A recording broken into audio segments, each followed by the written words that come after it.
imagine-toi l'histoire que je vais te raconter. Imagine-toi d'être quelqu'un de productif, quelqu'un qui aime son travail. Tu aimes ton travail et tu arrives à boucler tes dossiers en moins de temps que tes collègues. Si eux rédigent 9 pages de vente, toi tu en fais 9 aussi, mais seulement en 3 heures plutôt que 8. Tu as lu et appliqué les conseils du livre La semaine de 4 heures de Tim Ferriss et tu vois une nette amélioration dans ton travail, dans ta productivité. Tu arrives même à trouver tellement de temps que tu as le temps pour régler tes affaires privées et aider les autres. Tu es ouvert aux autres et pour les aider, tu ne leur donnes pas la réponse mais une logique pour que tes collègues puissent apprendre plus vite et plus efficacement. Il y a même des collègues avec qui tu te fais bons amis parce que ils apprécient ton attitude à aller vers les autres. Mais voilà, il y a une autre partie, une majorité qui te trouve finalement trop prétentieux. Ah oui, tu comprends, tu fais tout plus vite que tout le monde alors que eux n'arrivent tout bonnement pas sans utiliser des stratagèmes pour pouvoir tricher. Ces gens volent leurs heures, n'aident pas les autres, parlent surtout ceux qui ne sont pas comme eux et ces mêmes personnes doivent tricher leurs heures de travail car n'assument pas qu'ils ont encore des choses à apprendre et refusent d'apprendre de quelqu'un qui est plus fort qu'eux dans un domaine. Alors là, c'est les hécatombes. Au final, tu as trouvé une solution qui ne te plaît pas, mais ça fonctionne. Tu travailles toujours de manière productive, mais tu fais semblant et tu commences à te plaindre du travail que tu as, que c'est trop énorme, que tu n'arrives pas à gérer, etc. Tu te mets même à parler sur d'autres gens et ça fonctionne. Ces gens ont tendance à t'intégrer, tu peux faire ton travail finalement tranquillement. Mais il te manque quelque chose. Et ça, c'est pas toi. Alors cette histoire, je ne l'ai pas sortie de mon chapeau, c'est en fait mon histoire, c'est ce que j'ai vécu en formation. En fait, en me baladant sur Quora, le site donc où il y a beaucoup de questions qui sont posées, eh bien, je me suis retrouvé donc à voir que je n'étais pas seul dans ce cas en fait, qu'il y avait beaucoup d'autres personnes qui avaient subi les mêmes types de pression sociale et du coup en fait je vais te délivrer en fait des informations, je vais te donner en fait 3 conseils pour certes augmenter ta productivité mais aussi 3 conseils pour pouvoir résister en fait à la pression sociale. Est-ce que ça vaut vraiment la peine de continuer en fait à fréquenter des personnes qui sont toxiques pour toi? Pour moi la réponse est non. Le but c'est d'être beaucoup plus libre, surtout dans les métiers du web où on est davantage libre. Franchement, si tu as des collègues qui sont ainsi, qui sont un petit peu à tendance commère, eh bien, regarde vraiment cette vidéo jusqu'au bout parce qu'elle va t'intéresser. Je vais te donner 3 conseils pour augmenter ta productivité, 3 conseils pour résister à la pression sociale et un dernier conseil qui va t'aider parce que ça englobe tout le reste. Mais surtout avant que je te donne ces conseils, n'hésite pas à t'abonner à cette chaîne, d'activer la cloche et à me donner des retours sur mes vidéos. Est-ce que tu trouves qu'il faudrait améliorer des choses ou bien est-ce que tout simplement mon contenu t'aide, est-ce qu'il t'intéresse? Donne-moi des retours car pour moi déjà c'est encourageant mais ça peut m'aider aussi à m'améliorer. Du coup, commençons avec mes 3 conseils sur la productivité. Déjà, le premier, c'est de lire, en fait, 2 livres.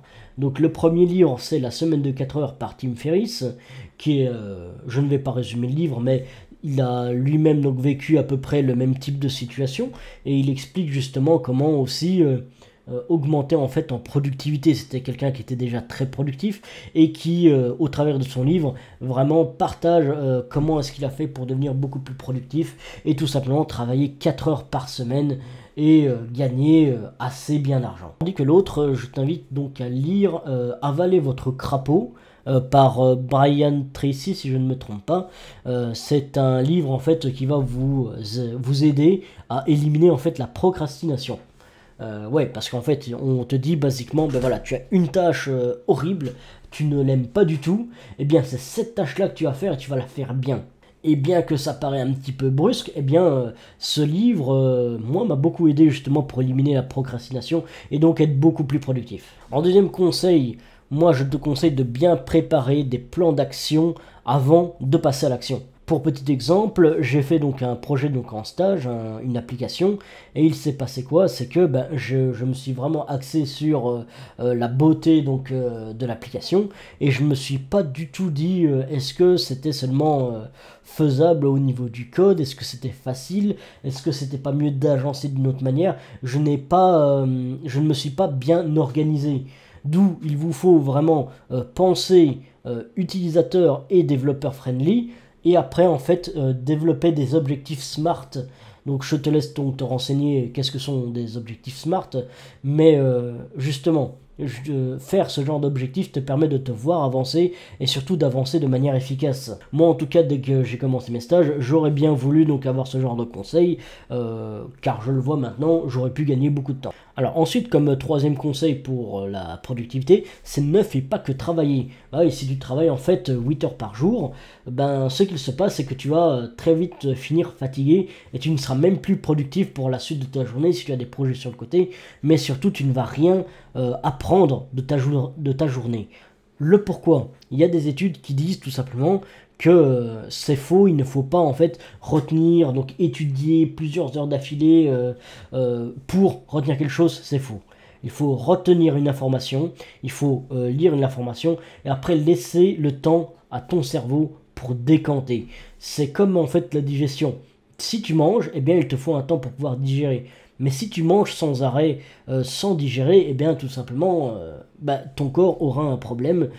Et au final, c'est à peu près pareil pour le cerveau. Eh bien pour pouvoir apprendre, moi ce que je faisais, c'était je faisais environ une demi-heure où j'apprenais à fond.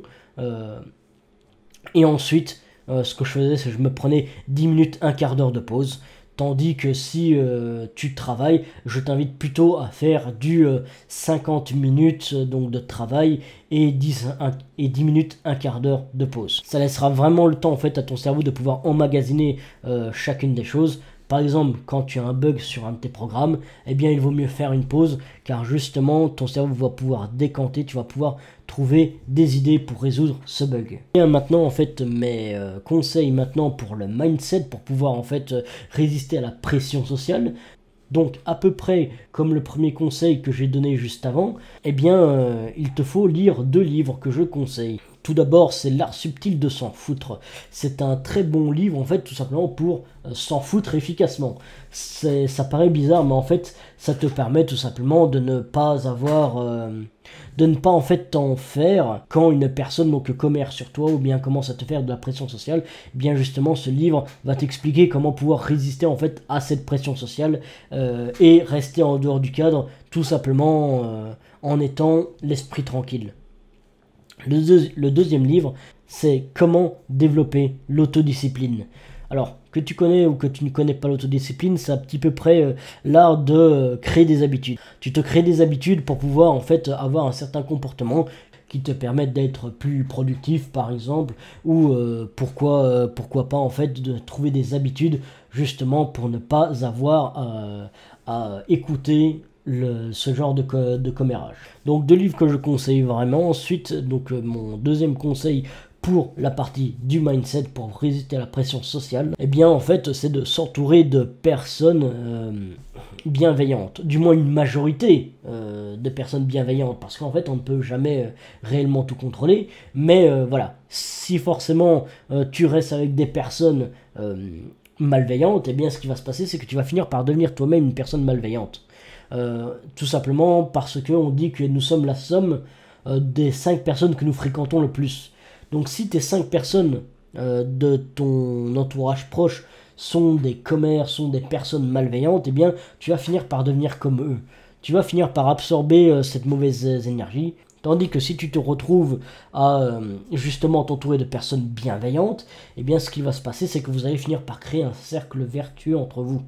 Justement, parlons du cercle vertueux, c'est mon 3e conseil, c'est de créer justement un cercle vertueux avec des personnes bienveillantes. Et comment est-ce que tu fais ça? Eh bien, c'est tout simplement en aidant tes amis tout simplement à devenir meilleurs que toi-même. Alors, indirectement, en fait, aider les gens à devenir meilleurs que toi-même, eh bien, ça va finir par t'aider toi-même. Le pourquoi? Parce que justement, quand on parle de cercle vertueux, c'est j'aide une personne, cette personne m'aide, et en fait, chacun va finir par échelonner en fait l'un à l'autre, va aider la personne donc à monter plus haut, et une fois que cette personne est plus haut, elle va l'aider à monter plus haut. Et le principe d'un cercle vertueux, c'est quoi? C'est que ben voilà, tu aides, imaginons donc ces 5 personnes qui sont autour de toi, et bien ces 5 personnes vont t'aider aussi parce que tu vas finir par absorber leur bonne énergie et donc toi-même tu vas pouvoir évoluer. Donc voilà, ensuite donc je te conseille, alors c'est peut-être pas dans mes 7 conseils que... C'est peut-être pas prévu dans mes 7 conseils, mais je te conseille de t'abonner quand même. Et n'oublie pas donc de partager, commenter la vidéo. Et sans transition, je vais te donner donc mon dernier conseil, c'est n'abandonne jamais tes rêves.